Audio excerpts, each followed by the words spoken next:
boxing news. Ow! Okay, we'll start with this. Well, Jarrell Miller had this to say. He says the tests were a misunderstanding. Checks Wilder, Ward, White, Bellew, and Hearn. Miller's drug tests, which were administered by VADA, the Voluntary Anti-Doping Agency, came up positive for a lot of shit. All right, let's just put it that way. He was quoted as saying, hard work is number one. There are no shortcuts. But sometimes you are going to get lazy and you don't do your homework, and that's when it's going to cost you, like it did for me. You've got to ask tons of questions. Be careful who you surround yourself with and who you deal with. Be 100% genuine and honest with yourself and your mistakes to get better and better, Miller explained. You need to know when to move from certain situations to the next, and always putting yourself in a positive frame of mind. Because negativity only draws negativity, and the more you're around negative people and negative energy, the more you're going to be brought down.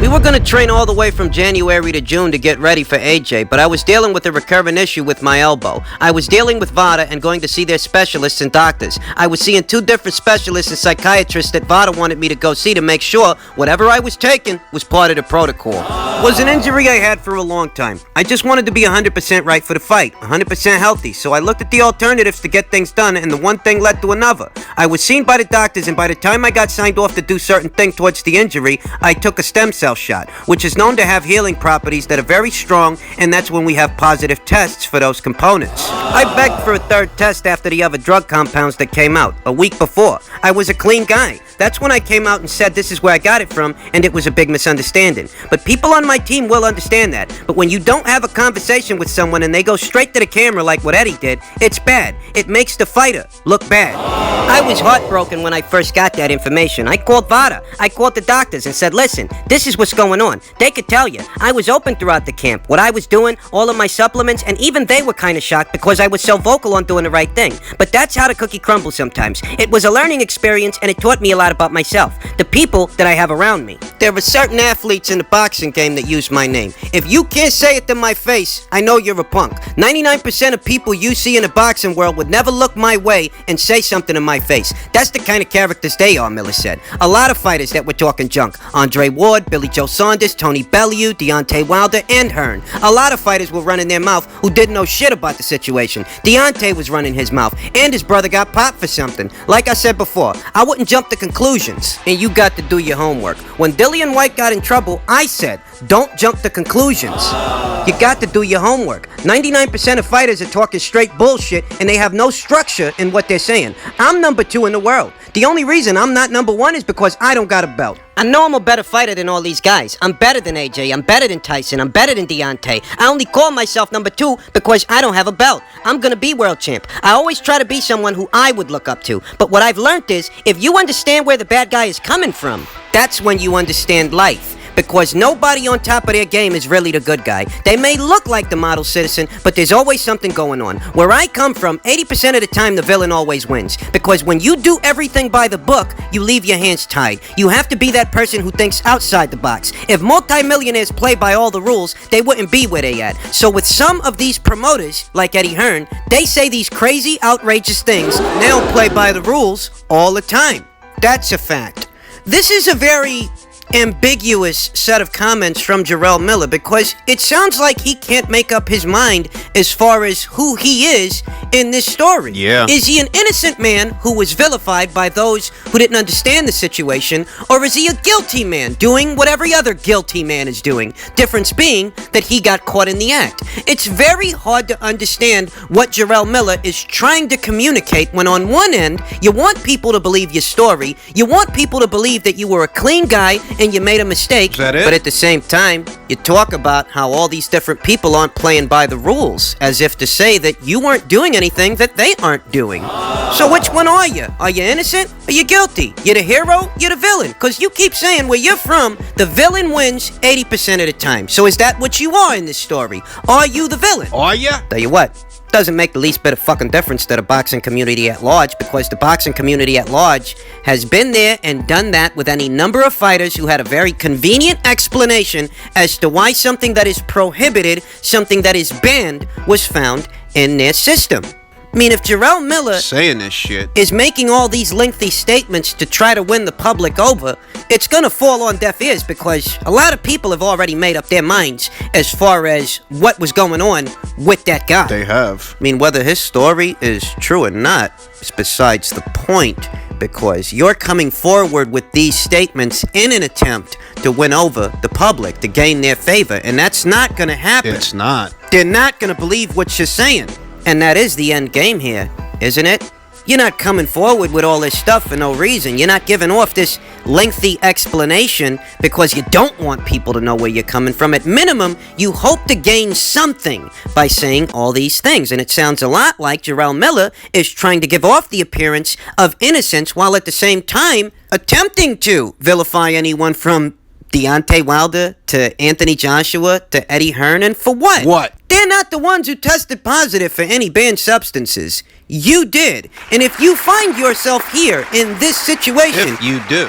it is as a result of your actions, not anyone else's, regardless of how you want to dress it up. You want to explain it. It's still all on you. I think the smartest thing that Jarrell Miller could do at this point is to put distance between himself and that entire fiasco, because he's not the first fighter that ever tested positive for something. Far from it. Whether it's Lucas Brown or Luis Ortiz or Alexander Povetkin. I mean, pick your fucking poison. There's any variety of guys floating around that tested positive for something. Yet it's Jarrell Miller who constantly feels the need to revisit his fiasco when he needs to be putting distance between himself and that fiasco. Because you're with Top Rank now, right? Right. You got a fresh start with a big promotional outfit that has a deal with a big platform. That's where you are right now. And you're still talking about this? Let it go. Let it go, because nobody's gonna believe what you got to say about it anyway. Nope. And that's the cold hard truth. Let it go, because the more you try and come after other people like Deontay Wilder, other people like Anthony Joshua, other people like Eddie Hearn, the more you do this, the more negative attention you draw to yourself. Because people are gonna ask, why is he talking about them when they didn't test positive? They didn't. He did. Those guys didn't put all that shit in your system. You did that. That's what's gonna happen. Whether Jarrell Miller's story is true or false, whether he's innocent or guilty, the more he engages in these activities, the more negative attention he's going to draw to himself, when what he should be doing is simply putting it behind him and moving forward. That's what he's not doing by saying things like what Hearn said on camera, he'd never say to my face. You have people that have a bigger following than me, that are gonna put their personal story first. And that's what Eddie Hearn did with Matchroom. He was under fire from DAZN for it, so I was their scapegoat. Any big business or corporation always finds a scapegoat. So why not blame it on the big, brash American? Make him look like the bad guy, and meanwhile, he can run for the clear. Wait a minute. Who are they supposed to blame it on? Huh? Is it Eddie Hearn that tested positive for several performance-enhancing drugs ahead of a fight with Anthony Joshua? Or was it you that tested positive for several performance-enhancing drugs ahead of an Anthony Joshua fight? I mean, who are they supposed to blame for this? Jarrell Miller went on to say, I kept things cordial with Eddie because of DAZN. People from DAZN were messaging me to say, keep your head up and stay positive. We'd love to see you again. And then for Eddie Hearn to say the total opposite, it's mixed messages.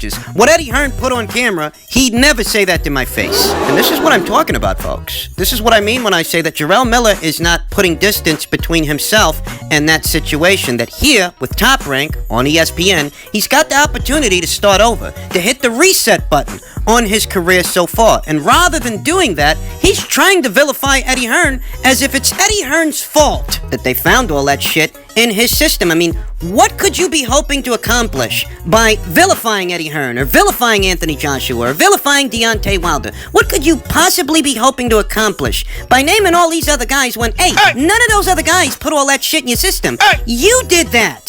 Sounds a lot like you want to make it about them, but it's really about you. And where do you come from with this scapegoat business? I mean, what do you mean scapegoat? What are they scapegoating you for? If they're using you as a scapegoat for something, if you're accusing them of using you as a fall guy for what? What? They're using you as a fall guy because you tested positive for several banned substances. Am I understanding this right? Give me a break. Who are they supposed to use as a fall guy in that situation? Anthony Joshua? Eddie Hearn? Is it their fault you tested positive, or is it your own fault? A lot of what Jarrell Miller's saying doesn't make the least bit of fucking sense, I'm being honest. And if he's smart, if he's got half a brain, he'll stop trying to blame other people for his problems. Because that's what he's doing. You fucked yourself out of that situation, advertently or inadvertently. That's what you did. And it's not Eddie Hearn or anybody else's fault. You're not anybody's scapegoat. You did it to yourself. But you got the opportunity to rebuild. You got the opportunity to start over. You got the opportunity to work your way to a title shot. Because they're not just gonna give you one. You gave them all the reasons they needed to not give you one.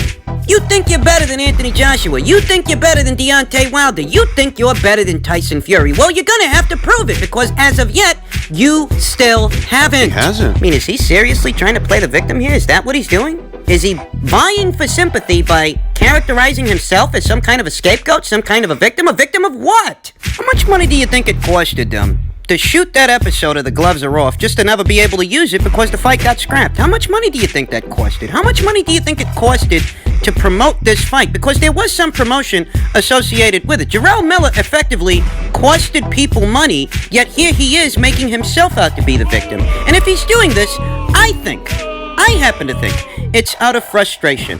Frustration because he knows that, yes, he's going to have to rebuild himself, but he's a long way from a title shot. He's a long way. What do I mean by that? The IBF route is closed right now. It's close to him because Kubrat Pulev is the mandatory challenger, and Jarrell Miller, he ain't the next guy in line. He's not.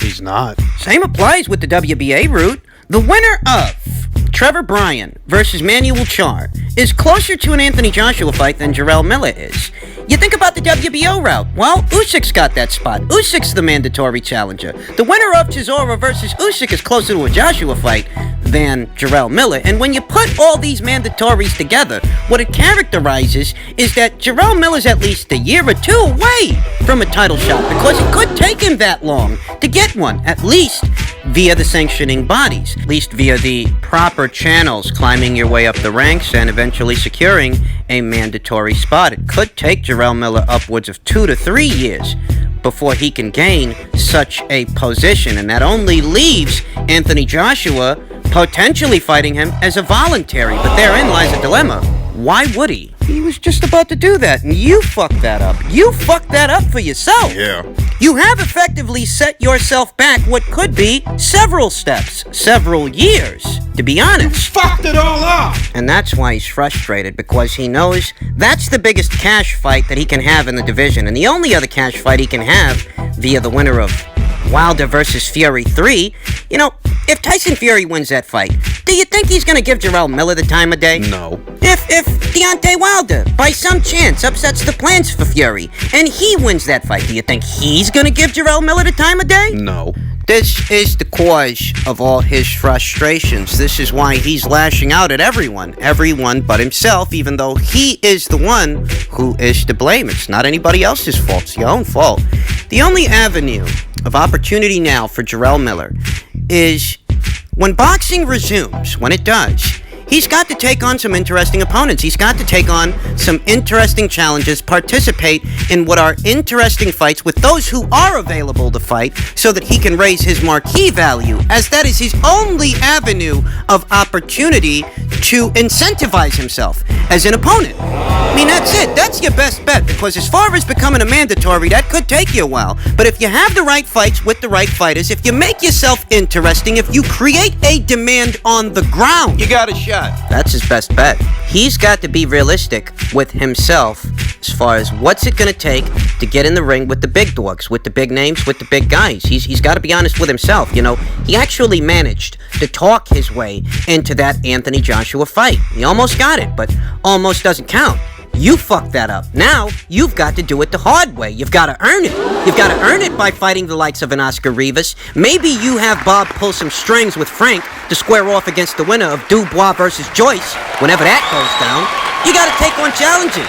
Maybe you have Bob Arum contact Eddie. Have Eddie contact Dillian White. See about making a cross-promotional fight. A fight that could be staged as a pay-per-view in the United Kingdom and be aired via ESPN here in the United States. Maybe you could orchestrate something like that. And that's provided Dillian White would be receptive to that kind of fight, though I'm not sure he would be. But this is what Jarrell Miller has got to do. These are the avenues of opportunity he has. If he were to beat the likes of a Dillian White, hypothetically speaking, I think that he would set the precedence for Anthony Joshua to fight him. But as it stands, here and now, There is no precedence. If anything, there's a precedence for them to look over you, look past you, ignore you. And that precedence is set by Jarrell Miller's actions, and no one else's. You costed people money. Yeah. You had to force them to work on the clock, work on short notice. You caused all these things to happen. I mean, at minimum, even if Jarrell Miller's story checked out, even if everything he's saying true, that he made a mistake, that's what it was a mistake. Well, even if it was a mistake, you're not looking at this objectively. You're not looking at this through their eyes, the eyes of Eddie Hearn, the eyes of the boxing community, how it looks to them. Oh, of course you're gonna say you're innocent. I mean, nobody's gonna hold up a sign and say, I was juicing. Whether you're innocent or guilty, you still have to acknowledge how this looks to them and how you sound saying what you're saying. There really is only one cash cow in the division, and we all know who promotes him. Eddie Hearn promotes him. So ask yourself a question. The more you attack that guy, the more you vilify that guy, the more you come after that guy with these kinds of public statements, what effect do you think it's going to have moving forward? Do you think he's going to be in any hurry to give you an opportunity? After that? I mean, you're digging yourself in quite the fucking hole here, if you think about it. Don't say they never did nothing for you. They did. They gave you the opportunity. You fucked it up. So moving forward, how much do you think these comments that you're making, how much do you think they're gonna help your current situation? Do you understand? What change do you hope to affect by doing what you're doing here and now? What do you think is gonna come of that? You know, I think Jarrell Miller has gotta stop. He's gotta stop blaming other people, put the situation behind him, distance himself from it, and start working towards the future, as opposed to dwelling on the past.